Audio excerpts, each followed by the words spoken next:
Okay, बिस्मिल्लाहिर्रहमानिर्रहीम। We are going to start pneumoconiosis. हम pneumoconiosis start करने लगे हैं और 702 पेज नंबर है 2022 वाली एडिशन का।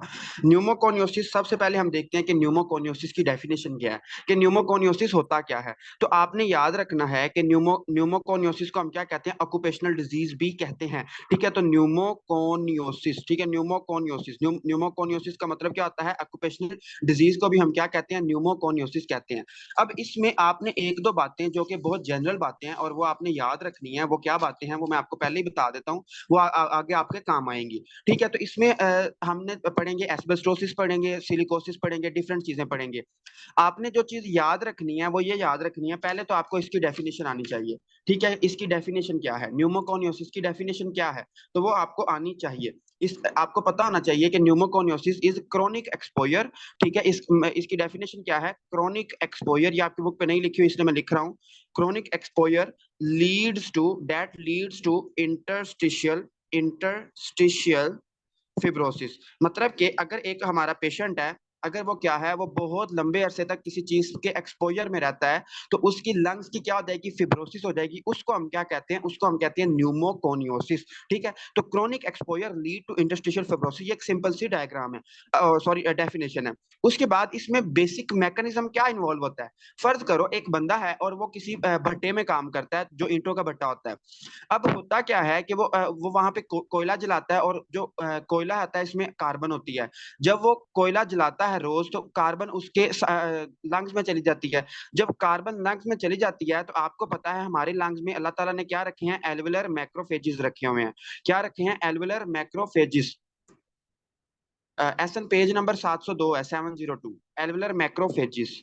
एल्वुलर मैक्रोफेजिस अल्लाह ताला ने हमारे एल्वुलाई में रखे हैं। एल्वुलर मैक्रोफेजिस क्या करेंगे, उस जो भी पार्टिकल हम करेंगे इनहेल, उसको इनगल्फ कर लेंगे। उसको इनगल्फ करेंगे और क्या करेंगे, जो फॉरेन पार्टिकल होगा उसको इनगल्फ करेंगे और क्या होंगे, एक्टिवेट हो जाएंगे।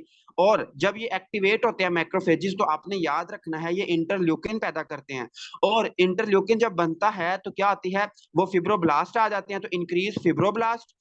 जब फिब्रोब्लास्ट आएंगे तो क्या हो जाएगी, फिब्रोसिस हो जाएगी। दोबारा सुने, जब प्रोलॉन्ग एक्सपोजर होता है, क्रोनिक एक्सपोजर होता है किसी भी चीज का, तो जो हमारे मैक्रोफेजिस होते हैं वो क्या कर लेते हैं, इनगल्फ कर लेते हैं किसको, वो जो पार्टिकल होते हैं हम इनहेल कर रहे हैं। और मैक्रोफेजिस जब एक्टिवेट होते हैं तो वो क्या करते हैं, वो फिब्रोब्लास्ट को इंक्रीज कर देते हैं, फिब्रोब्लास्ट को भी एक्टिवेट कर देते हैं, जिसकी वजह से क्या होता है, आपकी फिब्रोसिस हो जाती है। तो फिब्रोब्लास्ट क्या करा देते हैं, फिब्रोसिस करा देते हैं। और मैंने कल काफी आपको डिटेल में समझाया था कि आपने याद रखना है फिब्रोसिस का क्या मतलब होता है, कि आपके जो टिश्यू है वो थिक हो गया है। जिस तरह मैंने कहा था कि आप स्किन पे एक कट लगाएं, फिर उसको ठीक करें, फिर कट लगाएं, तो आपको स्कार बन जाएगा, वो भी एक थिक टिश्यू होता है, वो भी फिब्रोसिस होती है। तो इस तरह हमारी लंग्स की क्या हो जाएगी, फिब्रोसिस हो जाएगी। इसमें जो मोस्ट इंपॉर्टेंट बात है वो ये याद रखनी है आपने, कि जब भी एस्बेस्टोस, ठीक है, एस्बेस्टोस की आगे हम डिटेल पढ़ते हैं। एस्बेस्टोस एक केमिकल है जो कि इंडस्ट्रीज में यूज होता है। आपने याद रखना है, जब भी एस्बेस्टोस एस्बेस्टोस का इन्फेक्शन होगा, एस्बेस्टोस का न्यूमोकोनियोसिस होगा या एस्बेस्टोसिस होगा, तो हमेशा लंग का अपर लोब, ठीक है, लंग का ऊपर वाला हिस्सा, ऊपर वाला लोब अफेक्ट होगा। जब भी एस्बेस्टोस होगा, आपने अपर लोब की तरफ जाना है। और बाकी जितने भी हैं ऑल रेस्ट, ठीक है, ऑल रेस्ट जितने भी हैं, जिसमें सिलिकोसिस आती है, एंथ्राकोसिस आती है, ब्रिलियोसिस आती है, जितने भी बाकी हैं वो सारे क्या करते हैं, दे अफेक्ट लोअर लोब। ठीक है, तो ये बात अभी रिपीट होनी है, फिर आपने मुझे बताना है। सिर्फ एस्बेस्टोस क्या करती है, एस्बेस्टोस अपर लोब, बाकी जितने भी हैं वो सारे लोअर लोब होंगे। एक मिनट, अब एस्बेस्टोस उलट हो गया शायद, एक मिनट मुझे देखने दो। हाँ ओके, उलट हो गया, सॉरी, इसको आप ठीक कर लें। जो एस्बेस्टोस होता है ये अफेक्ट करता है लोअर लोब को। और जो बाकी जितने भी हैं वो सारे किसको अफेक्ट करेंगे, अपर लोब को। ठीक है, तो ये सॉरी उलट हो गया है, क्योंकि मैं सोया पड़ा हुआ था, तो अभी थोड़ा नींद में हूँ इसलिए वो गड़बड़ हो गई है। तो आपने इसको देख लेना है। एस्बेस्टोस किसको इफेक्ट करता है, लोअर लोब को। बाकी जितने भी हैं वो अपर लोब को इफेक्ट करते हैं। हम आगे चलते हैं, अब हम पढ़ते हैं मोस्ट इंपोर्टेंट टॉपिक, जो कि जिसमें से आपको एमसीक्यूज आना ही आना है। और वो क्या है, एस्बेस्टोसिस। ठीक है, एस्बेस्टोसिस, कि एस्बेस्टोसिस हमें कब होगा, क्यों होगा, किस वजह से होगा। ठीक है, तो इसको आपने गौर से देखना है। मैंने आपको एक रूल बता दिया है, जब भी एस्बेस्टोसिस होगी लोअर लोब इफेक्ट होगा, बाकी जितने भी हैं उनमें अपर लोब इफेक्ट होगा। ठीक है, तो एस्बेस्टोसिस में सबसे पहली बात जो आपको पता होनी चाहिए कि एस्बेस्टोसिस में मोस्ट कॉमनली कौन सा लोब इन्वॉल्व होगा, लोअर लोब। हम आगे चलते हैं। अब इसमें आपने ये चीज लाजमी याद रखनी है कि किस तरह के मजदूरों में ये होगा। अगर एक मजदूर है और वो कोई शिप इंडस्ट्री में काम करता है, ठीक है, शिप मैन्युफैक्चरिंग इंडस्ट्री, मतलब कि वो जो वो कंपनी है उसकी, वो क्या बनाती है, शिप्स बनाती है। या फिर मोस्ट इंपोर्टेंट रूफिंग, ठीक है, मोस्ट इंपोर्टेंट रूफिंग। रूफिंग में क्या होता है, एस्बेस्टोस इस्तेमाल होता है। जो यूरोप वगैरह में छतें बनती हैं उनमें एस्बेस्टोस यूज होता है। या फिर प्लम्बर है, वो प्लम्बिंग का काम करता है, ठीक है, प्लम्बर है। शिप बिल्डिंग, रूफिंग और प्लम्बिंग, ठीक है, इसमें क्या हो सकता है, उसको एस्बेस्टोसिस हो सकता है। ये मोस्ट इंपोर्टेंट है। वो आपको सिनेरियो देंगे कि एक मजदूर है और वो किसी शिप की इंडस्ट्री में काम करता है, तो आप बताएं उसमें किसके होने के चांसेस सबसे ज्यादा हैं। तो आपने कहना है एस्बेस्टोसिस, शिप बिल्डिंग, रूफिंग और प्लम्बिंग, ये तीन आपने याद करने हैं, इनको रटा मारना है। अब इसमें आपको फाइंडिंग्स क्या मिलेंगी, ठीक है, इसमें आपको फाइंडिंग क्या मिलेंगी कि आपके मरीज में क्या क्या आपको अलामात मिलेंगी, ठीक है। तो इसमें आपने क्या याद रखना है, जो मोस्ट इंपोर्टेंट इसमें बात है वो ये वाली है कि इसमें क्या होगी, जो प्लूरा होता है, प्लूरा, प्लूरा किसको कहते हैं, मेम्ब्रेन ऑफ लंग्स। तो जो प्लूरा होगा उसकी क्या हो जाएगी, कैल्सिफिकेशन, ठीक है, उसकी क्या हो जाएगी, कैल्सिफिकेशन, प्लूरा की क्या हो जाएगी, कैल्सिफिकेशन। और जो प्लूरा होगा वो हमें किस तरह दिखाई देगा, आइवरी व्हाइट। आपने घरों में पेंट करवाया होगा आइवरी व्हाइट, ये ऑफ व्हाइट कलर का एक पेंट होता है जिसको हम कहते हैं आइवरी व्हाइट। तो हमें जो प्लूरा होगा वो आइवरी व्हाइट मिलेगा। देखो दोबारा सुने, जो हमारा प्लूरा होगा, जो हमारी लंग्स को प्रोटेक्ट करता है, फर्ज करो ये आपकी लंग है, ठीक है, इसके इर्द गिर्द अल्लाह ताला ने एक मेम्ब्रेन रखी है जिसको हम क्या कहते हैं, प्लूरा कहते हैं। अब होता क्या है, जब एस्बेस्टोसिस होती है तो जो प्लूरा होता है इसकी हो जाती है कैल्सिफिकेशन, इसमें कैल्शियम डिपॉजिट हो जाता है। जब कैल्शियम डिपॉजिट होता है तो जो आपका प्लूरा है ये किस कलर का हो जाता है, ये आइवरी व्हाइट कलर का हो जाता है, आइवरी व्हाइट, ये बहुत इंपॉर्टेंट बात है, आइवरी व्हाइट कलर। और जो आपके एमसीक्यूज आ चुका है एनएलई में, वो ये वाला एमसीक्यूज है कि इसमें जो कैल्सिफिकेशन है, जो इसमें कैल्सिफिकेशन है वो कहां पे होती है। तो आपने याद रखना है सुप्रा, सुप्रा डायाफ्रैगमेटिक, सुप्रा डायाफ्रैगमेटिक प्लूरल प्राइटल प्लूरा, ठीक है, सुप्रा डायाफ्रैगमेटिक प्राइटल प्लूरा। वो ये कहता है जब भी आपको एस्बेस्टोसिस होगी तो आपकी क्या होगी, कैल्सिफिकेशन होगी, किसकी, प्लूरा की। और सुप्रा डायाफ्रैगमेटिक, सुप्रा डायाफ्रैगमेटिक का क्या मतलब है, फर्ज करो ये आपकी लंग्स थी और ये आपका क्या है, डायफ्राम है, ठीक है, ये आपकी राइट लंग है और ये क्या है, आपकी लेफ्ट लंग है, और इसके इर्द गिर्द एक मेम्ब्रेन है जिसको हम क्या कहते हैं, प्लूरा कहते हैं। आपने याद रखना है जो डायाफ्राम के साथ वाली प्लूरा होती है उसको हम कहते हैं डायाफ्रैगमेटिक प्लूरा, डायाफ्रैगमेटिक प्लूरा। जो हमारी गर्दन के साथ प्लूरा होती है उसको हम कहते हैं सर्वाइकल प्लूरा, ठीक है, सर्वाइकल प्लूरा। आपने क्या याद रखना है, जो ये डायाफ्रैगमेटिक प्लूरा है इसके ऊपर वाली लेयर, जो इसके जो ऊपर वाले साइड है, ऊपर वाली सरफेस की कौन सी लेयर, प्राइटल प्लूरा। आपको पता है ना कि जो हमारी प्लूरा होती है इसकी दो लेयर्स होती है, प्राइटल एंड विसरल। आपने क्या याद रखना है, जो बाहर वाली लेयर है उसकी अपर सरफेस पे क्या हो जाती है, कैल्सिफिकेशन होती है, और उसको हम क्या कहते हैं, सुप्रा डायाफ्रैगमेटिक प्राइटल प्लूरा। अब इसमें आपको मिलता क्या है, देखो आपको एक आपकी कैल्सिफिकेशन कहां पे होगी, सुप्रा डायाफ्रैगमेटिक प्राइटल प्लूरा, प्लस आपको क्या मिलेंगे, इसके साथ आपको क्या मिलेंगे, प्लूरल प्लाक्स। जो आपकी प्लूरा होगी उसमें आपको प्लाक मिलेंगे, ठीक है, डिफरेंट तरह के धब्बे मिलेंगे, pleural plaques and supra diaphragmatic parietal pleura. तो आपने याद रखना है ये हमें इसमें फाइंडिंग मिलेगी, और ये एमसीक्यूज आ चुका है सुप्रा डायाफ्रैगमेटिक वाला। इसमें आपने एक और चीज याद रखनी है कि ये जो दो फाइंडिंग्स है ना, pleural plaque and supra diaphragmatic parietal pleura, ये दोनों findings they are pathognomonic, they are pathognomic.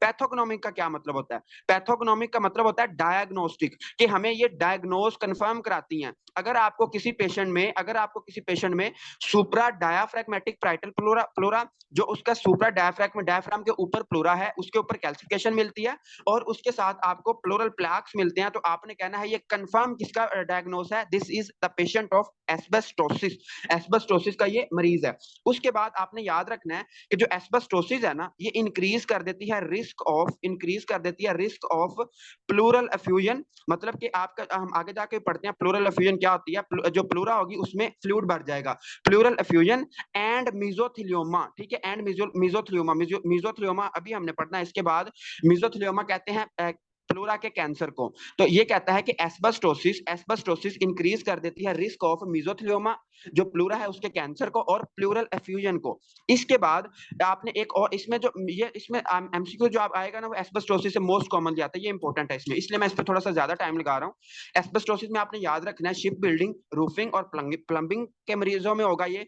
और इसमें जो प्लूरा होगी उसकी कैल्सिफिकेशन हो जाएगी, प्लूरा हमें आइवरी व्हाइट कलर की मिलेगी, प्लूरा हमें आइवरी व्हाइट कलर की मिलेगी। और इसमें कैल्सिफिकेशन कहाँ कहाँ पे होगी? सुप्रा डायफ्रैग्मेटिक पैराइटल प्लूरा पे, और हमें क्या मिलेंगे?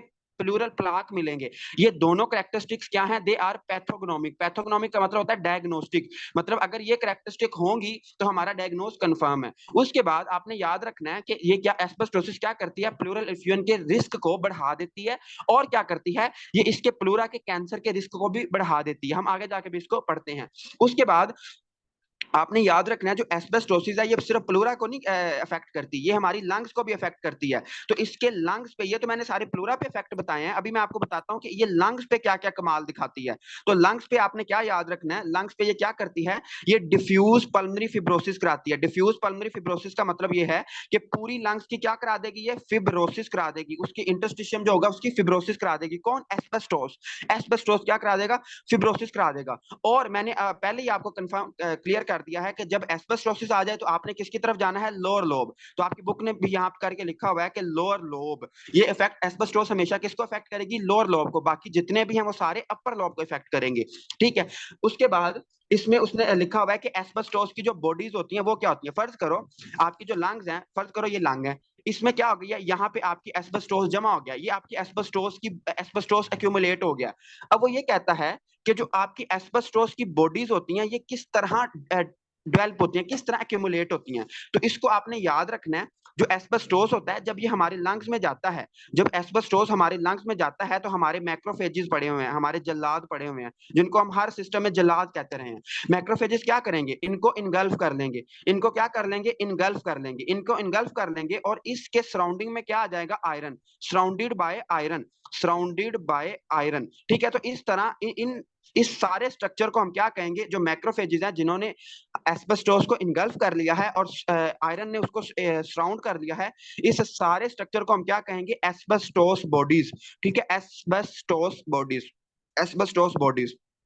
इस सारे स्ट्रक्चर को हम क्या कहेंगे? Asbestos bodies. और इसका दूसरा नाम आपकी बुक ने भी लिखा हुआ है फेरिग्यूनस बॉडीज। फेरिग्यूनस बॉडीज मैं लिख भी देता हूं, फेरिग्यूनस बॉडीज।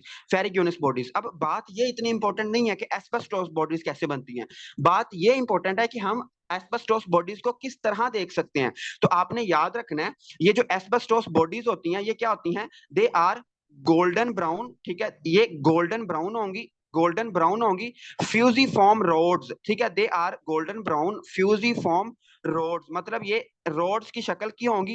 ये जो एस्बेस्टोस बॉडीज हैं जो कि आपकी लंग्स में एक्यूमुलेट हो गई हैं एस्बेस्टोसिस की वजह से, मैक्रोफेजेस ने इनको इनगल्फ कर लिया है और आयरन ने सराउंड कर लिया है। ये क्या है? They are golden brown in colour and they are fusiform rods, मतलब ये लंबे लंबे रोड्स की इस शक्ल की होंगी, रोड्स की तरह की होंगी। ठीक है। रोड्स की होंगी। Resembling dumbbell. Resembling dumbbell. आपने जिम अगर की होगी तो आपको डंबल का पता होगा। जो डंबल होता है वो कुछ इस शेप का होता है, दरमियान में रोड होता है और दोनों तरफ क्या होते हैं? वेट होते हैं। तो इस तरह हमें रोड्स मिलेंगे किसके? एस्बेस्टोस बॉडीज के, या फिर उसका दूसरा नाम क्या है? फेरिग्यूनस बॉडीज।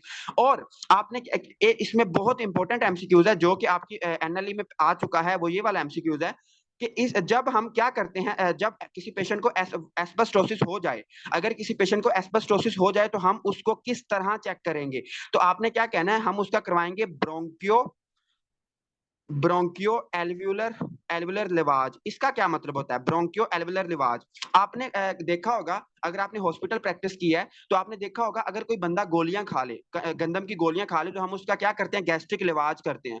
मतलब हम क्या करते हैं? हम खुराक की एक नाली डालते हैं उसकी स्टमक में, और जो भी उसके स्टमक में उसने खाया होता है हम उसको बाहर निकालते हैं इंजेक्शन की मदद से। तो हम इसी तरह क्या करेंगे? एक नाली डालेंगे हमारी लंग्स में जो कि हमारे ब्रोंकाई और एल्वुलाई तक जाएगी, और हम क्या करेंगे? एल्वुलाई के अंदर जो फ्लूइड एक्यूमुलेट है या कोई भी मटेरियल एक्यूमुलेट है उसको हम बाहर निकालेंगे। इस टेक्निक को हम क्या कहते हैं? ब्रोंकियो एल्वुलर लिवाज। तो हम जब ब्रोंकियो एल्वुलर लिवाज निकालेंगे तो हम क्या कर सकते हैं? हम विजुअलाइज कर सकते हैं किसको? एस्बेस्टोस की बॉडीज को। बाय बाय हम कौन सा स्टेन यूज करेंगे? हिस्टोलॉजी में हम ना डिफरेंट स्टेन यूज करते हैं हर डिफरेंट तरह के मटेरियल को यूज करने के लिए। तो आपने याद रखना है जिसमें भी आयरन होगा ना, हम उसके लिए क्या यूज करते हैं? Prussian blue. ठीक है, प्रूशियन ब्लू स्टेन। तो आपने ये याद रखना है कि जो आपके एस्बेस्टोस बॉडीज है उसमें हम क्या करते हैं? ब्रोंको एल्वुलर लिवाज करते हैं, और जो हमें मटेरियल मिलता है उसमें हम उसको हम देखते हैं by the help of Prussian blue. Prussian blue एक स्टेन है।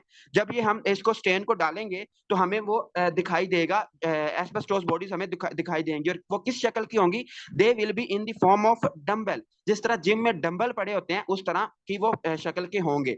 इसके बाद आपने याद रखना है कि जो एस्बेस्टोसिस है ये प्लूरा का कैंसर भी काज करवा सकता है, ये लंग का कैंसर भी काज करा सकता है। लेकिन जो ये ज्यादातर कौन सा कैंसर कॉज कराता है? ब्रोंकोजेनिक। ठीक है, ब्रोंकोजेनिक कैंसर के इसके ज्यादा चांसेस है एज कंपेयर टू मीजोथेलियोमा, जिसे हम क्या कहते हैं? प्लूरा का कैंसर। तो आपने याद रखना है कि जो आपका जो एस्बेस्टोसिस है ये दोनों कैंसर कॉज करा सकता है। मीजोथेलियोमा भी कॉज कराता है, लंग का कैंसर भी कॉज कराता है। लेकिन ज्यादातर ये क्या कॉज कराता है? ज्यादातर ये लंग का कैंसर कॉज कराता है, जिसको हम क्या कहते हैं? Bronchogenic carcinoma. और एक और अहम बात वो ये है कि जो आपका एस्बेस्टोसिस है ये इंक्रीज कर देता है कैप्लान सिंड्रोम को। अब ये कैप्लान सिंड्रोम क्या है? सीधी बात मैं आपको बताऊंगा कैप्लान सिंड्रोम के बारे में।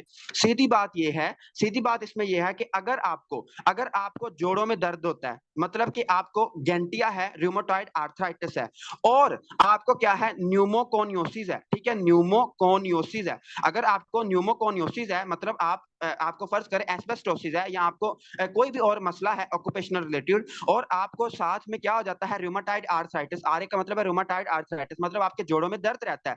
और आप जब मैंने एक्सरे किया, बीइंग अ डॉक्टर, अगर मैं आपका एक्सरे करता हूं तो मुझे अगर मिलते हैं लंग नोड्यूल्स, मुझे आपकी लंग्स में क्या मिलते हैं? नोड्यूल्स मिलते हैं चेस्ट एक्सरे पे।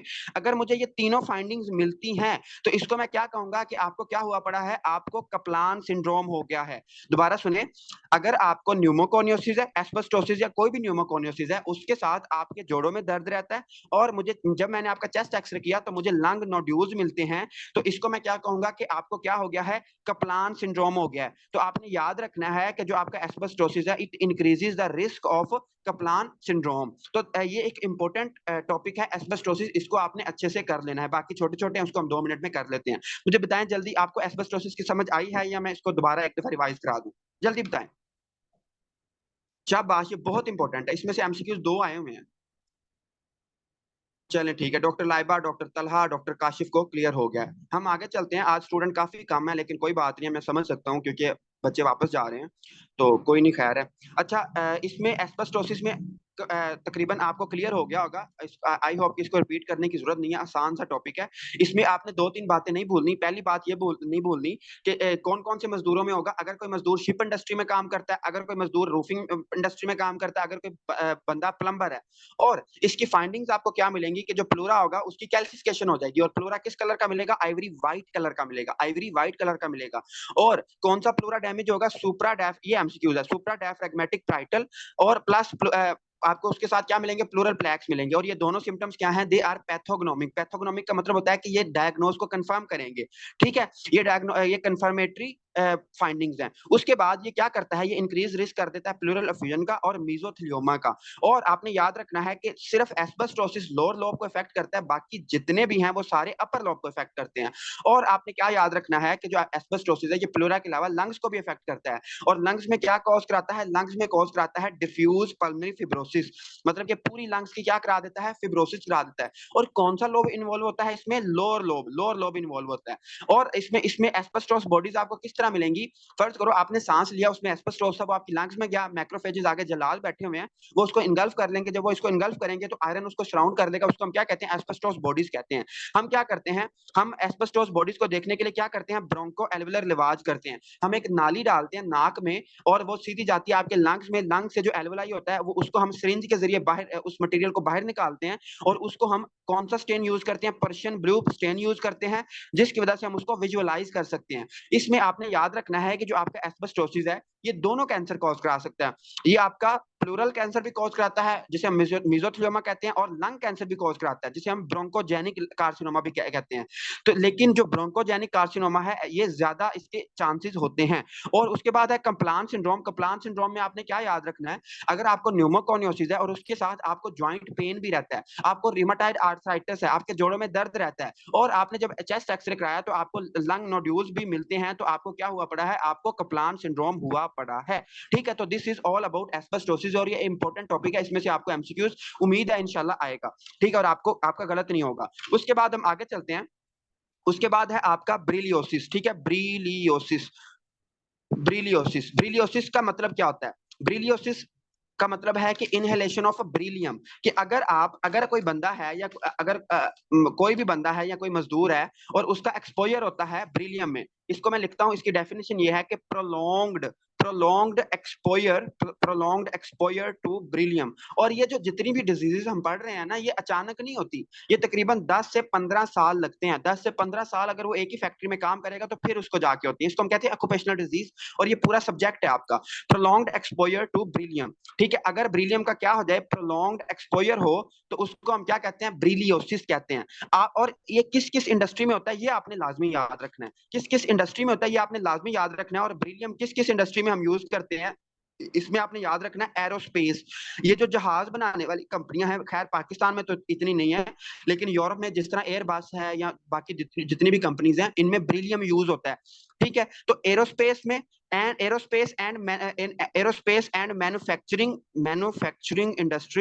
मैन्युफैक्चरिंग इंडस्ट्री, इसके अलावा एरोस्पेस आपने ये लाजमी याद रखना है, एरोस्पेस, कि अगर आपके पास कोई पेशेंट आ जाता है और वो एरोस्पेस में काम करता है तो आपने उसको ब्रिलियोसिस लाजमी सस्पेक्ट करना होता है। और मैंने कल भी आपको समझाया था कि ब्रिलियोसिस में कौन सा ग्रैनुलोमा बनता है, ब्रिलियोसिस में कौन सा ग्रैनुलोमा बनता है, कौन सा ग्रैनुलोमा बनता है, इसमें बनता है नॉन केजिएटिंग। और मैंने कल आपको बड़ी सिंपल अल्फाज में बताया था कि ग्रैनुलोमा क्या होता है, हम इसको सिंपल अल्फाज में किस तरह सीख सकते हैं। तो नॉन केजिएटिंग ग्रैनुलोमा जो आपका ब्रिलियोसिस होता है, इसमें आपको हमेशा क्या मिलेगा, नॉन केजिएटिंग ग्रैनुलोमा। लेकिन जो टीबी होता है, टीबी में मैंने कल भी आपको बताया था कि उसमें आपको केजिएटिंग ग्रैनुलोमा बनता है। मतलब कि क्या, देखो फर्ज करो आपका ये ब्रिलियम है, अब ब्रिलियम को अगर आपके मैक्रोफेजिस खा नहीं सकते, उसको इनगल्फ नहीं कर सकते, तो वो चुप करके क्या करते हैं, इसके इर्द गिर्द काफी ज्यादा सेल्स को इकट्ठा कर लेते हैं। इस तरह काफी ज्यादा सेल्स को इकट्ठा कर लेते हैं। जब वो इकट्ठा करते हैं तो वो इस जो ब्रिलियम होता है इसको घेरा डाल देते हैं ताकि ये बाहर ना निकल सके, बाहर हमारी बॉडी को इफेक्ट ना कर सके। तो होता क्या है, जब ये ब्रिलियम में को घेरा डाल लेते हैं तो कुछ इसमें ऐसे मैक्रोफेजेस होते हैं जो कि आपस में मिल जाते हैं, जिसको हम क्या कहते हैं, जाइंट सेल्स। जिसको हम क्या कहते हैं, जाइंट सेल्स। और मैंने कल भी आपको बताया था कि जो आपका ग्रैनुलोमा होता है इसकी बाउंड्री कौन बनाता है, इसकी बाउंड्री बनाते हैं फिब्रोब्लास्ट। तो जब ग्रैनुलोमा बनता है तो उसको साइडों पे उसकी बाउंड्री लगा दी जाती है, जो कि कौन बनाता है, फिब्रोब्लास्ट। ये कल काफी मैंने आपको डिटेल में समझाया था। अब मैंने आपको बताया था, अगर दरमियान में क्या हो, अगर दरमियान में कोई लिक्विड एक्यूमुलेट हो जाए, जो ग्रैनुलोमा है अगर इसमें अगर लिक्विड एक्यूमुलेट हो जाए तो इसको हम कहते हैं कैजिएटिंग ग्रैनुलोमा। लेकिन अगर दरमियान में कोई भी आपको पस या कोई भी लिक्विड एक्यूमुलेट ना हो, उसको हम कहते हैं नॉन कैजिएटिंग ग्रैनुलोमा। और ब्रिलियम में आपने क्या याद रखना है, इसमें कौन सा ग्रैनुलोमा बनता है, इसमें नॉन कैजिएटिंग ग्रैनुलोमा बनता है। कल हमने सार्कोडोसिस पढ़ी थी, उसमें भी नॉन कैजिएटिंग ग्रैनुलोमा बनता है। और मैंने आपको बताया था कि एक फंगल इन्फेक्शन होता है हिस्टोप्लाज्मोसिस, उसमें भी नॉन कैजिएटिंग ग्रैनुलोमा होता है। फिर कैजिएटिंग किसमें होता है, तो कैजिएटिंग होता है टीबी के इन्फेक्शन में। हम कल टीबी पढ़ेंगे, तो टीबी के इन्फेक्शन में कौन सा ग्रैनुलोमा बनता है, कैजिएटिंग ग्रैनुलोमा। और ये एमसीक्यूज आए हुए हैं पास पेपर्स में। हम आगे चलते हैं, इसमें नॉन कैजिएटिंग ग्रैनुलोमा बनेगा। और इसका जो ये नॉन कैजिएटिंग ग्रैनुलोमा है, जब हम इसको ग्लूकोकॉर्टिकॉइड्स देंगे, मतलब इसको क्या देंगे, स्टेरॉइड्स देंगे, ग्लूकोकॉर्टिकॉइड्स देंगे, तो ये क्या होगा, इसका बहुत अच्छा रिस्पॉन्स आएगा। और ये क्या करता है, ये इंक्रीज कर देता है, जो हमारा ब्रिलियोसिस है ये इंक्रीज कर देता है रिस्क ऑफ कैंसर, कैंसर के रिस्क को इंक्रीज करता है। और मैंने पहले ही आपको क्लियर कर दिया कि जितने भी बाकी एस्बेस्टोसिस के अलावा बाकी जितने भी आपके हैं ऑक्यूपेशनल डिजीज, वो किस में इफेक्ट करेंगी, वो अपर लोब को इफेक्ट करेंगी। तो ब्रिलियोसिस किसको इफेक्ट करेगा, अपर लोब को, अपर लोब को। ठीक है, तो इसको आपने लाजमी याद रखना है, एस्बेस्टोसिस लोअर लोब को, बाकी सारे अपर लोब को। हम आगे चलते हैं। उसके बाद है आपका CWP। CWP काफी अहम है, मतलब इतना भी अहम नहीं है, लेकिन इसमें से थोड़े बहुत चांसेस हैं कि आपको एमसीक्यूज आ सकता है। CWP इसको हम कहते हैं, इसको हम ये क्यों होता है, ये होता है जी आपका प्रोलॉन्ग्ड कोल वर्कर न्यूमोकोनियोसिस का फुल फॉर्म है प्रोलॉन्ग्ड कोल डस्ट एक्सपोजर। मतलब ये किस किस किस तरह के मरीजों में होगा। देखो, अगर एक पाकिस्तान में तो ये बहुत कॉमन है। पाकिस्तान में कॉमन क्यों है क्योंकि आपने देखा होगा गांव वगैरह में क्या होते हैं, भट्टे होते हैं जहाँ पे ईंटें पकाई जाती हैं। तो ईंटें पकाने के लिए वो क्या यूज करते हैं, वो कोयला यूज करते हैं। तो जब वो मजदूर बेचारे कोयला जला रहे होते हैं तो उनमें जो कोल के डस्ट पार्टिकल्स होते हैं वो उनकी लंग्स के अंदर चले जाते हैं और उनको क्या हो जाता है, CWP कोल वर्कर न्यूमोकोनियोसिस। ठीक है, तो आपने लाजमी याद रखना है कि जो ईंटों के भट्टे होते हैं या फिर जो कोयले की कान होती है, इसके जो मजदूर होते हैं उनमें CWP होने के चांसेस काफी ज्यादा होते हैं। और इसकी डेफिनेशन क्या है कि it is prolonged exposure of cold dust particles. ठीक है, जो कोल है उसके डस्ट पार्टिकल्स का प्रोलॉन्ग्ड एक्सपोजर तकरीबन 10 से 15 साल का। उसके बाद इसमें होता क्या है, इसमें होता वही सेम कहानी है कि जो आपके मैक्रोफेजेस हैं, मैक्रोफेजेस क्या करेंगे, आपकी लंग्स में अल्लाह ताला ने जो एल्वेलाई हैं इसमें क्या रखे हुए हैं, मैक्रोफेजेस रखे हुए हैं, जो जिसको हम क्या कहते हैं, जल्लाद कहते हैं। जो उनके चीज हथे चढ़ती है वो उसको खा पी जाते हैं। तो मैक्रोफेजेस जब आप किसी भट्टे में काम करोगे तो आपके जो कार्बन डस्ट होगी या कोल डस्ट होगी वो आपकी लंग्स में जाएगी और मैक्रोफेजेस उसको क्या कर लेंगे, इनगल्फ कर लेंगे। मैक्रोफेजेस उसको क्या कर लेंगे, उसको इनगल्फ कर लेंगे। जब ये उसको इनगल्फ करेंगे, जब ये उसको इनगल्फ कर लेंगे तो इसको हम कहते हैं मैक्रो कार्बन लेडन। लेडन का मतलब होता है लदे हुए। ठीक है, लेडन, कार्बन लेडन मैक्रोफेजेस, ये वो वाले मैक्रोफेजेस होंगे जिनमें अबंडेंट अमाउंट ऑफ कार्बन होगा। क्यों, क्योंकि जो कोल ये मरीज था इसने कार्बन को इनहेल किया जिसकी वजह से इसके मैक्रोफेजेस ने उसको कार्बन को अंदर इनगल्फ कर लिया। और इसमें मैक्रोफेजेस कौन से होंगे, carbon laden macrophages, carbon laden macrophages होंगे। और ये जो कार्बन लेडन मैक्रोफेजेस हैं ये क्या कॉज करा देंगे, ये फिब्रोसिस कॉज करा देंगे। ठीक है, तो ये क्या कॉज करा देंगे, फिब्रोसिस कॉज करा देंगे, जिससे हमें क्या हो जाएगा, कोल वर्कर न्यूमोकोनियोसिस हो जाएगा। उसके बाद आपने क्या याद रखना है, इसको इसका एक और नाम भी है जिसे इसे हम कहते हैं ब्लैक लंग डिजीज। इसमें जो पेशेंट होता है ना उसकी जो लंग्स होती है वो काली हो जाती है, तो इसको हम क्या कहते हैं, ब्लैक लंग डिजीज भी कहते हैं। ठीक है, अगर आप बहुत एक लंबे अरसे से एक बंदा काम कर रहा है भट्टे पे या कोयले की कान में तो उसको ब्लैक लंग डिजीज या CWP होने के चांसेस बहुत ज्यादा होते हैं। उसके बाद आपने याद रखना है कि जो CWP है इसमें increase risk of Kaplan syndrome होने के चांसेस बहुत ज्यादा होते हैं। तो कैप्लान सिंड्रोम मैंने अभी आपको समझा दिया कि अगर आपको न्यूमोकोनियोसिस हो और उसके साथ आपके जोड़ों में दर्द हो, मतलब आपके रूमेट आर्थराइटिस भी हो और आपके लंग्स में क्या मिले, आपको चेस्ट एक्सरे पे नोड्यूल्स मिले, तो उसको हम क्या कहते हैं, कैप्लान सिंड्रोम कहते हैं। ठीक है, तो ये आपने लाजमी याद रखना है कि जितनी भी न्यूमोकोनियोसिस हैं इनमें इंक्रीज रिस्क हो जाता है किसका, कैप्लान सिंड्रोम का। ठीक है, तो ये इसमें एक दो बातें थी। उसके अलावा उसने लिखा हुआ है जब आप इसका चेस्ट एक्सरे कराओगे, जब आप इसका CXR चेस्ट एक्सरे कराओगे तो आपको क्या मिलेगा, तो आपको मिलेगा अपर लोब। ठीक है, अपर लोब में आपको क्या मिलेगा, ये इंपॉर्टेंट बात है, आपको मिलेंगी स्मॉल, ठीक है, स्मॉल राउंड नोड्यूलर ओपेसिटीज। ये मैंने कल भी आपको समझाया था कि ओपेसिटी किसको कहते हैं। ओपेसिटी हम ऐसी चीज को कहते हैं अगर आपकी लंग में कोई चीज सख्त हो गई है तो ओपैक हो जाती है, उसमें से रेडिएशन पास नहीं कर पाती। जब रेडिएशन पास नहीं करती तो हमें चेस्ट एक्सरे में वो एरिया व्हाइट मिलता है। तो जब हम इस बंदे का चेस्ट एक्सरे कराएंगे तो हमें जो अपर लोब होगा उसमें हमें डिफरेंट नोड्यूल्स नजर आएंगे जो कि गोल होंगे लेकिन छोटे होंगे, but they will appear white. वो हमें ओपेसिटीज नजर आएंगी, उनका जो कलर होगा वो व्हाइट होगा। ठीक है, वो व्हाइट क्यों होगा, क्योंकि वहां क्या हो गई है, फिब्रोसिस हो गई है due to engulfing of carbon by macrophages. ठीक हो गया, तो जरा मुझे बता दें कि ब्रिलियोसिस और CWP आपको क्लियर कट समझ आ गई है, इसमें कोई मसला तो नहीं रह गया, आसान है बिल्कुल। जल्दी बताएं, जल्दी बताएं, आज हमने थोड़ा सा ज्यादा पढ़ना है। तलहा को क्लियर है, डॉक्टर काशिफ को भी क्लियर है और डॉक्टर लाइबा को भी क्लियर है। चलें ठीक है, अच्छी बात है अगर आपको क्लियर है तो हम आगे चलते हैं। डॉक्टर लाइबा तहार को भी क्लियर है, हम आगे चलते हैं। आगे है जी हमारा एंथ्राकोसिस। अभी हमने जो पढ़ा है वो है कोल का। ठीक है, कोयले का। लेकिन एंथ्राकोसिस क्या है, एंथ्राकोसिस क्या होता है, इसकी डेफिनेशन आपकी बुक ने नहीं लिखी हुई, इसलिए आप इसको लिख लो। एंथ्राकोसिस किसको कहते हैं? तो एंथ्राकोसिस की डेफिनेशन फर्स्ट एड वाले ने नहीं लिखी हुई, तो इसलिए आप इसको लिख लो, आपके काम आएगी।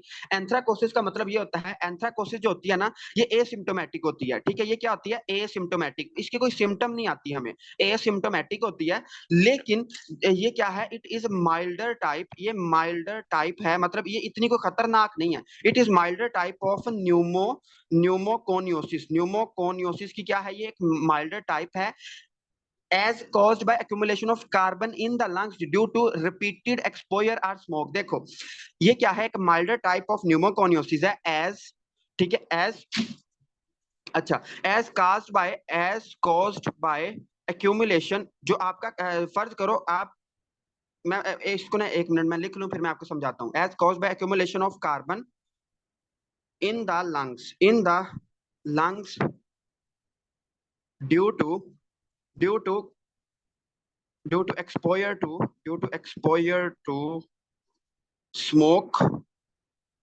स्मोक या फिर कोल, या फिर फाउंड्रीज माइंस, फाउंड्रीज माइंस। इसको मैं सिंपल अल्फाज में आपको बताता हूँ। देखो हमने अभी पढ़ा है CWP। CWP का मतलब क्या है? कोल वर्कर न्यूमोकोनियोसिस। उसमें क्या होता है, सिर्फ कोयला इन्वॉल्व होता है। लेकिन एंथ्रोकोसिस में आपने याद रखना है, देखो जो आपका कार्बन है वो तो डिफरेंट चीजों में प्रेजेंट है, वो तो ग्रेफाइट में भी प्रेजेंट है, वो तो आपके धुएं में भी होता है, कोयले में भी होता है, फाउंड्रीज जो होती हैं, जो ये ईंटों के भट्टे होते हैं, इनमें भी होता है। तो आपके डिफरेंट जगह पे कार्बन प्रेजेंट है। आपने याद रखना है, अगर कार्बन आपके एक्यूमुलेट हो जाए लंग्स में, ठीक है, अगर कार्बन एक्यूमुलेट हो जाए लंग्स में, सिर्फ मैंने कार्बन लिखा है, कार्बन बहुत सारी चीजों में होता है, ग्रेफाइट में होता है, उसके अलावा काफी चीजों में होता है। तो अगर कार्बन एक्यूमुलेट हो जाए तो इस कंडीशन को हम कहते हैं एंथ्राकोसिस, और ये एसिम्प्टोमेटिक होता है, इसकी हमें कोई सिम्टम नहीं आती। और ये क्यों होता है? अगर एक बंदा बहुत अरसे से धुएं वाली जगह पे रह रहा है, या फिर वो किसी कोल का एक्सपोजर है, या फिर वो किसी ऐसी माइन में काम कर रहा है जो कि फाउंड्री है, मतलब कि कोयले की कान है जैसे, इसमें काम कर रहा है, तो उसको क्या हो जाएगा? उसको एंथ्राकोसिस हो जाएगा। ठीक है, तो ये इसकी डेफिनेशन थी, ये यहाँ पे नहीं लिखी हुई, इसलिए आपने इसको लिख लेना है। कोल वर्कर में सिर्फ कोयला इन्वॉल्व होता है, but anthracosis is a broad term, ये एक ब्रॉड टर्म है जिसमें हम कार्बन को लेके आते हैं, कि चाहे ग्रेफाइट हो, चाहे कोई भी चीज हो जिसमें कार्बन हो, और कार्बन आपके लंग्स में एक्यूमुलेट हो जाए, इसको हम क्या कहते हैं? एंथ्राकोसिस कहते हैं। ठीक हो गया, हम आगे चलते हैं। आगे है जी आपकी सिलिकोसिस। सिलिकोसिस, कि सिलिकोसिस में क्या होता है? ठीक है, सिलिकोसिस, सिलिकोसिस में आपने एक दो बातें याद रखनी है जो कि अहम है। और वो बात क्या है कि sand blasting industry, sand blasting, ये बहुत इंपॉर्टेंट बात है। सैंड ब्लास्टिंग, वो आपसे पूछेंगे कि एक बंदा है और वो सैंड ब्लास्टिंग इंडस्ट्री में काम करता है, तो उसमें बताएं कौन से डिजीज होने के चांसेस ज्यादा हैं? तो आपने क्या कहना है? सिलिकोसिस। ठीक है, तो सैंड ब्लास्टिंग इंडस्ट्रीज, या फिर सैंड ब्लास्टिंग इंडस्ट्रीज, या फिर इसके अलावा आप इसमें फाउंड्रीज माइंस, मतलब कि कोई कान है, फर्ज करो रेत की कान है वहां पे, या ठीक है, तो sand blasting industries, foundries mines, या फिर जो हम ये शीशा होता है, शीशे में भी क्या होता है? सिलिका यूज होता है। तो इस ग्लास की इंडस्ट्री, सैंड ब्लास्टिंग इंडस्ट्री या फाउंड्रिंग माइंस, इनमें अगर कोई मजदूर काम करता है तो उसको क्या हो जाएगा? उसको सिलिकोसिस होने के चांसेस होते हैं। और इसका मैकेनिज्म क्या है? आपके जो जल्लाद हैं, जिसको हम क्या कहते हैं? मैक्रोफेजिस कहते हैं। जब आप सिलिका को क्या करोगे? इनहेल करोगे, तो ये उसको क्या कर लेंगे? ये उसको इनगल्फ कर लेंगे, और जब ये इनगल्फ करेंगे तो ये एक्टिवेट हो जाएंगे, ये इंटरल्यूकिन पैदा करेंगे। जब ये इंटरल्यूकिन पैदा करेंगे तो इंटरल्यूकिन क्या करता है? इंटरल्यूकिन क्या करता है? फिब्रोब्लास्ट को बुला लेता है कि आ जाओ भाई, देग खुल गई है। तो फिब्रोब्लास्ट जब आते हैं, जब फिब्रोब्लास्ट आते हैं तो वो क्या कॉज करा देते हैं? फिब्रोसिस कॉज करा देते हैं। तो जितनी भी हमने डिजीजेस पढ़ी हैं, इन सब में क्या होती है? फिब्रोसिस होती है। तो आपने याद रखना, अगर एक बंदा सैंड ब्लास्टिंग इंडस्ट्री में, जहां पे रेत का कोई काम होता है, या कोई रेत की कान है, तो वहां पे उसको क्या हो सकता है? वहां पे उसको सिलिकोसिस हो सकता है। ठीक हो गया। इसके बाद एक बहुत अहम बात है, और जो स्टूडेंट आपको थोड़ा सा कंफ्यूज कर सकती है, वो मैं आपको बता देता हूँ। उससे पहले मैं आपको एक बेसिक बात बताना चाहता हूँ। फर्ज करो ये हमारा सेल है, ठीक है, ये फर्ज करो एक क्या है? आपका मैक्रोफेज है। अच्छा, इसमें होता क्या है? फर्ज करो कि जो मैक्रोफेज है ना, मैक्रोफेज जलाद होता है। मैक्रोफेज क्या होता है? जलाद होता है। इसने फर्ज करो कि ये सिलिका है, ठीक है, ये क्या है? सिलिका है। और इसने इसको, जो मैक्रोफेज है, इसने इसको इनगल्फ कर लिया, तो ये आपका क्या है? सिलिका है। ठीक है, सिलिका जो मैक्रोफेज है, इसने इसकी क्या कर लिया है? फैगोसाइटोसिस कर लिया। जो आपका मैक्रोफेज है, इसने क्या उसकी कर लिया? फैगोसाइटोसिस कर लिया, उसको निगल लिया, उसको इनगल्फ कर लिया, और ये उसको अंदर ले आता है।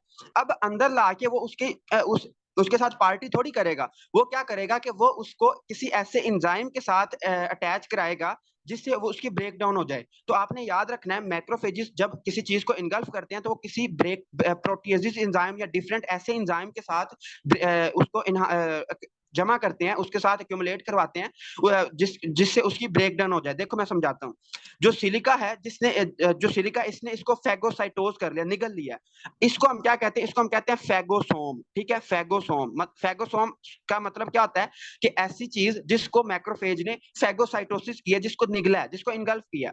और आपको क्या पता है कि आपके जो सेल होते हैं इनमें अल्लाह ताला ने क्या रखे हैं? डाइजेस्टिव एंजाइम रखे हैं, और उसको हम क्या कहते हैं? लाइसोसोम्स। लाइसोसोम्स। लाइसोसोम्स क्या हैं? They are packets in our cells, और ये क्या करते हैं? इनमें डाइजेस्टिव एंजाइम मौजूद होते हैं। अब जो सिलिका है, सिलिका का अचार उसने थोड़ी डालना अंदर उसको ला के। वो क्या करता है? जो फैगोसोम होता है, फैगोसोम किसके साथ अटैच हो जाता है? लाइसोसोम के साथ। मतलब ये दोनों मिलते हैं, और इसमें क्या होते हैं? इसमें डाइजेस्टिव एंजाइम्स होते हैं, जिससे ये जो सिलिका है इसकी ब्रेक डाउन होनी थी। लेकिन होता क्या है कि आपका फर्ज करो कि सिलिका की जगह टीबी है। फर्ज करो कि अगर सिलिका की जगह क्या है? टीबी है। ठीक है, टीबी का बैक्टीरिया है। तो क्या करता है, जब आपका मैक्रोफेज टीबी के बैक्टीरिया को इनगल्फ करेगा और फैगोसोम बना के उसको अंदर सेल के लेके आएगा, और जब इसके साथ उसको वो अटैच करने की कोशिश करेगा लाइसोसोम के साथ, लेकिन जो सिलिका है, जो मैं ग्रीन से लिख रहा हूं, जो सिलिका है, सिलिका इस प्रोसेस को इनहिबिट करता है। जो सिलिका है इस प्रोसेस को इनहिबिट करता है, जिसकी वजह से आपकी बुक ने भी लिखा हुआ है कि जो फैगोसोम है, फैगोलाइसोसोम वो नहीं बनता। फैगोलाइसोसोम नहीं बनता। और मुझे जरा बताएं, अब शाबाश, आप बड़े अकलमंद लोग हो, मुझे बताएं, अगर फैगोलाइसोसोम नहीं बनेगा तो क्या टीबी के इन्फेक्शन होने के चांसेस ज्यादा हो जाएंगे या कम हो जाएंगे? जल्दी बताएं। जो टीबी है, अगर हम इसको तबाह ही नहीं करेंगे, फैगोलाइसोसोम ही नहीं बनेगा, तो इसके चांसेस ज्यादा हो जाएंगे या कम हो जाएंगे? Doctor Laiba excellent. बाकी सैयद आसिम भी बिल्कुल सही बता रहे हैं, और डॉक्टर तहरीम भी सही बता रही हैं कि टीबी होने के चांसेस आपको ज्यादा हो जाएंगे। तो ये बहुत इंपॉर्टेंट बात है कि जब भी आपको सिलिकोसिस होगी, जब भी आपको क्या होगी? सिलिकोसिस होगी। तो सिलिकोसिस क्या करती है? सिलिका क्या कर देता है? इनहिबिट कर देता है किसको? फैगोलाइसोसोम। और फैगोलाइसोसोम क्या है? आपका जब लाइसोसोम अटैच हो जाता है फैगोसोम के साथ, तो इससे क्या हो जाता है? इससे क्या होता है? फैगोलाइसोसोम बनता है। लेकिन सिलिका क्या करते हैं? ये फैगोलाइसोसोम को ही नहीं बनने देते। जब फैगोलाइसोसोम ही नहीं बनता तो क्या होता है? आपको जो टीबी है, आपको टीबी हो जाता है। तो आपने ये बात लाजमी याद रखनी है कि जब सिलिकोसिस होगी तो इंक्रीज रिस्क ऑफ टीबी होगा। और वो क्यों होगा? उसका मैकेनिज्म मैंने आपको समझा दिया है। उसके बाद उसने लिखा हुआ है कि जब सिलिकोसिस होगी तो आपको कैंसर होने के चांसेस ज्यादा हो जाएंगे। और आपको क्या आ जाएगा? कोर पल्मोनेले। कोर पल्मोनेले क्यों होगा? क्योंकि सिलिकोसिस क्या कराता है? फिब्रोसिस कॉज कराता है, जिससे आपको पल्मोनरी हाइपरटेंशन होगी। जब पल्मोनरी हाइपरटेंशन होगी तो आपका राइट साइड जो हार्ट है वो फेल हो जाएगा। इसको हम क्या कहते हैं? इसको हम कहते हैं कोर पल्मोनेले। और आपको क्या हो जाएगा? Kaplan syndrome. ठीक है, आपको क्या हो जाएगा? कपलान सिंड्रोम हो जाएगा। और कपलान सिंड्रोम के बारे में मैं तीसरी दफा बता रहा हूं कि कपलान सिंड्रोम क्या होता है। अगर आपको न्यूमोकोनियोसिस है और उसके साथ आपको क्या है? उसके साथ आपको जोड़ों का दर्द है, रूमेटॉइड आर्थराइटिस है, और आपकी लंग्स में नोड्यूल्स हैं चेस्ट एक्सरे पे, तो आपको क्या है? आपको कपलान सिंड्रोम है। उसके बाद आपने याद रखना है कि ये किस लोब को इफेक्ट करता है? ये इफेक्ट करता है अपर लोब को। ये किसको इफेक्ट करता है? अपर लोब को। और मैंने कल आपको समझाया भी था, फर्ज करो ये आपकी क्या है? लंग्स हैं। ठीक है, ये क्या है? दो लंग्स हैं, और ये आपका ट्रैकिया, और ये आपके क्या है? ब्रोंकाई है। ठीक है, इस तरह मैंने कल आपको समझाया था। मैंने कहा था कि जहां पे आपके ब्रोंकाई लंग्स में एंटर होते हैं, इस एरिया को हम क्या कहते हैं? हाइलम कहते हैं। और यहाँ पे अल्लाह ताला ने बहुत ज्यादा लिम्फ नोड्स रखे हुए हैं, तो इन लिम्फ नोड्स को हम क्या कहते हैं? Hilar lymph nodes. Hilar lymph nodes. आपने याद रखना है, अगर किसी पेशेंट को क्या है? सिलिकोसिस है, तो उसमें अपर लोब इफेक्ट होगा, और उसके जो हाइलर लिम्फ नोड्स होंगे, उसके क्या होंगे? जो उसके हाइलर लिम्फ नोड होंगे, हाइलर लिम्फ नोड, उनमें हमें कौन सी कैल्सिफिकेशन मिलेगी? Egg shell calcification. ठीक है, एग शेल कैल्सिफिकेशन। जब आप उसका सीटी कराओगे, मतलब सीटी स्कैन कराओगे लंग्स का, तो आपको उसके जो हाइलर लिम्फ नोड्स हैं उसकी आपको कौन सी कैल्सिफिकेशन मिलेगी? Egg shell. ये इंपॉर्टेंट फाइंडिंग है सिलिकोसिस में। ठीक है, तो ये आपने लाजमी, ठीक है, मीजोथीलियोमा। मीजोथेलियोमा में अभी मैंने आपको बताया भी है, मैं दोबारा बता देता हूँ। अच्छा, एक और बात मैंने आप सबको बतानी है कि जो स्टूडेंट नए जिन्होंने अभी इस सिस्टम में ज्वाइन किया ना, अगर कोई पिछली बात उनको नहीं समझ आती, जो मैं ये कह देता हूँ कि मैंने आपको पढ़ाया था, क्योंकि मैं ना जो बाकी स्टूडेंट ओल्ड स्टूडेंट है इनको मैं 2-3 दफा वो बात पढ़ा चुका होता हूँ, इसलिए कई बातें मैं छोड़ जाता हूँ कि ये मैंने आपको पहले पढ़ाई थी।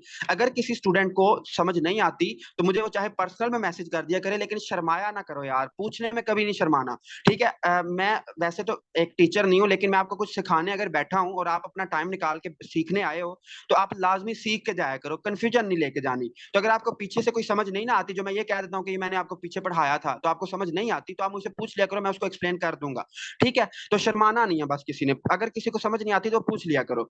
मीजोथेलियोमा, मीजोथेलियोमा हम किसको कहते हैं? मीजोथेलियोमा कहते हैं जो आपका प्लूरा है, जो आपकी लंग के, फर्ज करो ये लंग्स हैं और इसके इर्द गिर्द जो मेम्ब्रेन अल्लाह ताला ने रखी है, इसको हम कहते हैं प्लूरा। अगर प्लूरा का क्या हो जाए, अगर प्लूरा का कैंसर हो जाए, उसकी मेलिग्नेंसी हो जाए, इसको हम क्या कहते हैं? मीजोथेलियोमा कहते हैं। तो आपने याद रखना है, जो मीजोथेलियोमा है, जो मीजोथेलियोमा है, इसमें क्या होती है? Malignancy of pleura, it is malignancy, ठीक है, इट इज मेलिग्नेंसी, मतलब ये प्लूरा का कैंसर है, मेलिग्नेंसी ऑफ प्लूरा। और इसमें क्या आपने याद रखना है? Malignancy of pleura, it is highly associated with, आपने याद रखना है जो मेसोथेलियोमा है, इट इज एसोसिएटेड विद, ये किस वजह से होता है, इसकी एसोसिएशन किसके साथ है, और वो आपने याद रखना है एस्बेस्टोसिस। अभी हम पढ़ के आए हैं कि अगर किसी पेशेंट को एस्बेस्टोसिस है, अगर वो शिप इंडस्ट्री या इस तरह की चीजों में काम करता है, तो उसमें क्या हो जाएगा? उसमें एस्बेस्टोसिस हो जाएगा और उसको मीजोथेलियोमा होने का चांसेस ज्यादा होता है। और ये जो डिजीज है, it is not associated with smoking, no smoking, मतलब वो पेशेंट अगर स्मोकर है या नहीं है, उससे मीजोथेलियोमा को कोई फर्क नहीं पड़ता। मीजोथेलियोमा मोस्टली किसकी वजह से होता है? एस्बेस्टोसिस की वजह से होता है। और इसमें आपको क्या मिलेंगे? आपने एक और बात याद रखनी है कि इसको मीजोथेलियोमा क्यों कहते हैं, आपने याद रखना है, बल्कि आप अपनी बुक पे लिख लें ताकि आपको भूले ना। जो आपका प्लूरा होता है ना, जो आपका प्लूरा होता है, प्लूरल मेम्ब्रेन, ये लाइंड होती है, ठीक है, इसके ऊपर it is lined by mesothelial cells, mesothelial cells, जो प्लूरा होती है इसमें मीजोथीलियल सेल्स होते हैं, ठीक है। तो जो आप इस तरह, इसी वजह से जब प्लूरा का कैंसर होता है तो हम क्या कहते हैं? मीजोथेलियोमा हो गया। और आपको इसमें क्लिनिकल फीचर्स क्या मिलेंगे? आपके पास पेशेंट किस तरह आएगा, तो वो आपने याद रखना है। इसमें आपको क्या मिलेगा? हेमोरेजिक हेमोरेजिक प्लूरल एफ्यूजन, ये मैं समझाता हूँ आपको। Haemorrhagic pleural effusion, haemorrhagic pleural effusion and thickening, ये दो फाइंडिंग्स बहुत इंपॉर्टेंट हैं कि आपको मीजोथेलियोमा में दो फाइंडिंग्स क्या क्या मिलेंगी। आपको क्या मिलेगा? एक हेमरेज मिलेगा, प्लूरल एफ्यूजन मिलेगी और थिकनिंग मिलेगी। ये मैं समझाता हूँ। फर्ज करो हम एक लंग बनाते हैं, ये आपकी क्या है? राइट लंग है, ठीक है, और मैं इसके ऊपर ब्लैक से जो बना रहा हूँ, ये क्या है? आपकी प्लूरा है, ठीक है, ये क्या है? आपकी प्लूरा है। अब होता क्या है? फर्ज करो आपको प्लूरा का कैंसर हो गया, मीजोथेलियोमा हो गया। होता क्या है कि आपकी जो लंग्स की ब्लड वेसल्स है, ये लीक कर जाती हैं और इस आपको होगा हेमरेज। हेमरेज का मतलब होता है ब्लीडिंग। तो आपका पहले ब्लड आएगा, ठीक है, पहले क्या होगा? ब्लड आएगा किस में? इस प्लूरल स्पेस में। उसके बाद उसकी एफ्यूजन होगी, जो आपके लंग्स के अंदर फ्लूइड था वो किसमें आ जाएगा? वो आपके उसमें प्लूरल कैविटी में आ जाएगा। तो इसको हम कहते हैं हेमोरेजिक प्लूरल एफ्यूजन, मतलब कि आपकी जो लंग के अंदर ब्लड था वो किसमें आ गया है? प्लूरल स्पेस में आ गया है। किसकी वजह से? मीजोथेलियोमा की वजह से। और इसमें एक बात नहीं लिखी हुई बुक पे, वो आप लिख लेना। हेमोरेजिक प्लूरल एफ्यूजन की वजह से हमें क्या होती है? हेमेटेमेसिस, ठीक है, हिमेटेमेसिस भी हो सकती है। और हमें क्या हो सकता है?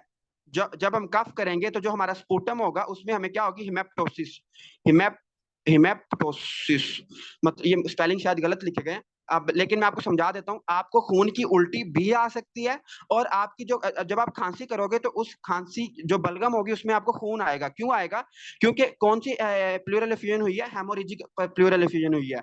और जिस पे मेसोथेलियोमा होता है, वहां वहां क्या हो जाएगी? जो आपकी प्लूरल मेम्ब्रेन है वो थिक हो जाएगी। आपकी बुक पे डायग्राम भी बनी हुई है, जहां पे मैंने निशान लगाया, वहां पे देखो, वहां पे उसने बनाया हुआ है कि जो प्लूरल मेम्ब्रेन है वो थिक हो गई है। तो मेसोथेलियोमा इसको हम कहते हैं। उसके बाद उसने लिखा हुआ है कि जब हम क्या करेंगे? जब हम इलेक्ट्रॉन माइक्रोस्कोप यूज करेंगे, जब हम इलेक्ट्रॉन माइक्रोस्कोप यूज करेंगे तो हमें क्या मिलेगा? हमें मिलेगा स्मोमा बॉडीज। और मेरे बड़े ही इंटेलिजेंट स्टूडेंट जो एंडोक्राइनोलॉजी में बहुत अच्छा पढ़ते रहे हैं, वो जरा मुझे बताएं कि स्मोमा बॉडीज कहाँ कहाँ पे हमें मिलती हैं, ठीक है, ताकि हमारा एमसीक्यूज यहाँ पे मिस ना हो। जल्दी बताएं, टाइम कम है, हमने ज्यादा पढ़ना है आज। जल्दी बताएं जी। डॉक्टर तहरीम, डॉक्टर काशिफ और बाकी डॉक्टर मुकद्दस शायद एब्सेंट हैं आज। बाकी क्या कहते हैं? जल्दी बताएं। स्मोमा बॉडीज हमें कहाँ कहाँ पे मिलती हैं? डॉक्टर काशिफ सही पहुंच गए हो, थायराइड में मिलती हैं, थायराइड कार्सिनोमा में। चले मैं आपको लिखवा देता हूँ, टाइम कम है तो मैं आपको बता देता हूँ। आपकी फर्स्ट एड में जो स्मोमा बॉडीज है वो कहाँ कहाँ पे लिखी हुई है, वो मैंने सारी इकट्ठी कर दी है ताकि आपका एमसीक्यूज मिस ना हो, उसको आपने याद कर देना है। सबसे पहले सबसे मोस्ट कॉमन स्मोमा बॉडीज हमें कहाँ पे मिलती हैं? जब आपका क्या हो जाए, पेपलरी पेपलरी थायराइड कैंसर, ठीक है, पेपलरी थायराइड कार्सिनोमा। अगर आपको जो पेपलरी सेल्स हैं थायराइड में, मैंने एंडोक्राइनोलॉजी में बड़ी डिटेल में आपको पढ़ाया था, तो अगर आपको पेपलरी थायराइड कार्सिनोमा में क्या हो जाता है, अगर पेपलरी थायराइड कार्सिनोमा हो जाता है उसमें आपको क्या इलेक्ट्रॉन माइक्रोस्कोप पे क्या मिलेंगी? स्मोमा बॉडीज मिलेंगी। इसके अलावा मेनिंजियोमा, जो आपके मेनिंजीज हैं, ठीक है, जो आपकी ब्रेन की प्रोटेक्टिव लेयर्स हैं, मेनिंजियोमा, उसका अगर आपको बिनाइन ट्यूमर हो जाता है तो उसमें आपको क्या मिलेगा? उसमें आपको स्मोमा बॉडीज मिलेंगी। इसके अलावा अगर आपको जो फीमेल्स हैं, अगर इनको ओवेरियन कैंसर हो जाता है, ओवेरियन कैंसर, ओवरीज का कैंसर हो जाता है, तो उसमें 20 मोमा बॉडीज मिलेंगी। इसके अलावा अभी हमने पढ़ा है मीजोथीलियोमा, ठीक है, मीजोथीलियोमा, तो इसमें भी हमें क्या मिलेंगी? हमें स्मोमा बॉडीज मिलेंगी। तो स्मोमा बॉडीज आपने सारे एमसीक्यूज याद कर लेने हैं। स्मोमा बॉडीज हमें कहाँ कहाँ पे मिलती हैं? Papillary thyroid carcinoma, meningioma, ovarian cancer में मिलती हैं और मीजोथीलियोमा में मिलती हैं। ठीक है, तो ये आपने लाजमी इसको याद करना है। उसके बाद जब हम इसकी इलेक्ट्रॉन माइक्रोस्कोप से देखेंगे तो एक तो हमें स्मोमा बॉडीज मिलेंगी और हमें क्या मिलेगा? हमें मिलेगा पोलीगोनल, ठीक है, पोलीगोनल ट्यूमर। प्रोलैक्टिनोमा में डॉक्टर तरीम मैं कंफर्म नहीं हूं, मैं देख के आपको बता सकता हूँ प्रोलैक्टिनोमा में मिलती है या नहीं। पोलीगोनल ट्यूमर सेल्स, ठीक है, polygonal tumour cells with microvilli, ठीक है, हमें क्या मिलेंगे? हमें इस तरह के ना डिफरेंट, जिसकी डिफरेंट साइड्स होंगी, इस तरह पोलीगोनल, ये पोलीगोनल शेप है, इस तरह के हमें सेल्स मिलेंगे जिसमें क्या होंगे? माइक्रोविलाई होंगे, ठीक है, क्या होंगे? माइक्रोविलाई होंगे और डेस्मोसोम्स और टोनोफिलामेंट्स होंगे। और इसमें एक और बात आपने याद रखनी है कि ये जो स्मोमा बॉडीज होंगी, ये जो मेसोथेलियोमा के सेल्स होंगे, they will be calretinin and cytokeratin positive होंगे। ठीक है, बस इसमें आपने ये बातें याद रखनी है, ये एक दो बातें हैं। इसमें सबसे इंपॉर्टेंट बात ये स्मोमा बॉडीज वाली है। और स्मोमा बॉडीज किस किस में होती है? पेपलरी थायराइड कार्सिनोमा में, मेनिंजियोमा में, ओवेरियन कैंसर में और मीजोथेलियोमा में होती हैं। और डॉक्टर तरीमा हमें बता रही हैं कि प्रोलैक्टिनोमा में भी होती हैं, लेकिन मुझे श्योर नहीं है, तो इसका आपने देख लेना है। और इसमें जो पेशेंट होगा उसको खून की खांसी आएगी, उसको हेमेप्टोसिस होगी, उसकी जो बलगम होगी उसमें खून आएगा। क्यों होगा आएगा? क्योंकि उसको हेमोरेजिक प्लूरल एफ्यूजन है, उसकी जो लंग्स का ब्लड था वो किसमें आ गया है? प्लूरल स्पेस में आ गया है।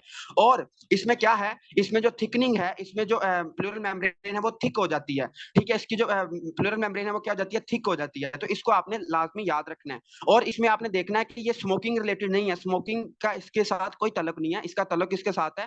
एस्बेस्टोसिस के साथ। ठीक है, एस्बेस्टोसिस के साथ होता है। उसके बाद मुझे ये जरा एक दफा बता दें, फिर हम